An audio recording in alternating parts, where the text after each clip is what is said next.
dalawang latang sardinas ka ba dyan?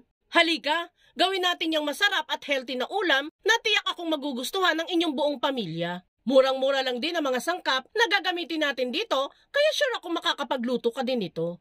Dito sa ating bowl ay ilalagay lang natin ang dalawang lata ng sardinas. Nasa sa inyo yan guys kung ano pong brand ang gusto ninyong gamitin. Basta kung ano ang mas masarap na brand sa inyo, ay go lang po tayo dyan. Bali, dudurug-durugin lang po natin ang laman nitong sardinas hanggang sa wala ng malalaking chunks ng isda ang makita dito. Pagkadurog ng isda, ay isusunod ko na din agad dyan ang 2 tablespoon lang ng toyo. Then mag-a-add tayo dyan ng kalamansi para mawala ang lansa ng ating sardinas. 3 kalamansi lang po ang ginamit ko dyan. Next ay isang pirasong large size na itlog. Sunod ay 2 kutsarang cornstarch. Halu-haluin lang po natin yan hanggang sa magsama-sama na ang mga sangkap natin dito. At habang hinahalo-halo ko yan, gusto ko lang pasalamatan sila Ma'am Kishnilyn Miano ng Leyte, Ma'am Carilyn Presencia ng Laguna, at Ma'am Flora Dichoso ng Quezon City. Thank you sa laging pagsubaybay mga madam ko. Pagkahalo-halo natin itong mixture, ay isusunod ko na din dyan ang hiniwa-hiwang sibuyas, carrots, at malunggay.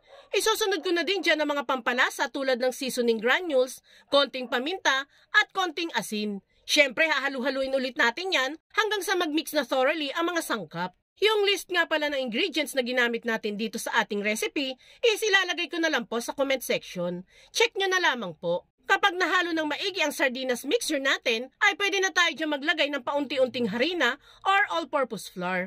1 cup lang po muna ang ilalagay natin dyan para madali lang tayo mag-adjust sa susunod na lagay ng harina. Halu-haluin lang natin yan hanggang sa humalo ng maigi ang harina dito. Makikita natin dyan na medyo basang-basa pa ang mixture na hinahalo natin dito.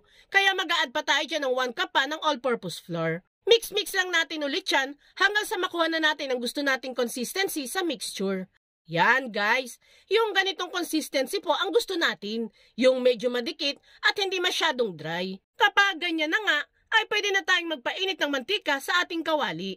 Medyo madami po ang nilagay nating mantika dyan para nakalubog pong maigi ang mga mixture sa mantika. Kapag mainit na, ay pwede na nating isa-isang lutuin ang mixture. Bali, gumamit lang ako dyan ng sukatan para mas maging pare-parehas ang laki ng magagawang sardines balls. Lutuin lang natin yan over medium heat at hayaan lang itong mag-brown at maluto. Habang piniprito natin yan, pasasalamatan ko lang din ang mga masusugid natin mga taga-subaybay na sila Ma'am Gigi Emperador ng Batangas at si Sir Jojo Reyes ng Saudi Arabia. Maraming salamat lagi sa inyo, Ma'am at Sir. Makikita nyo dito na medyo nag-brown na ang mga sardines balls at medyo crispy na din ang outer layer nito. Kapag ganyan na, ay pwede na natin yung hanguin at lutuin ang next batch na sardines balls. At para mas maging masarap ang ating ulam, ay gagawa naman tayo dyan ng sweet garlic butter sauce.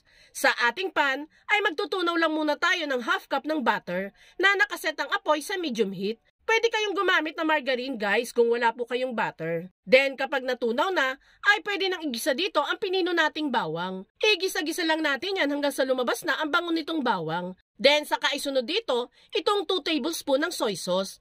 Halu-haluin lang ulit natin yan saglit at saka naman tayo dyan maglalagay ng 1 kutsarang asukal, seasoning granules at konting paminta. Halu-haluin lang natin yan at saka ilagay ang mga nalutong sardines balls.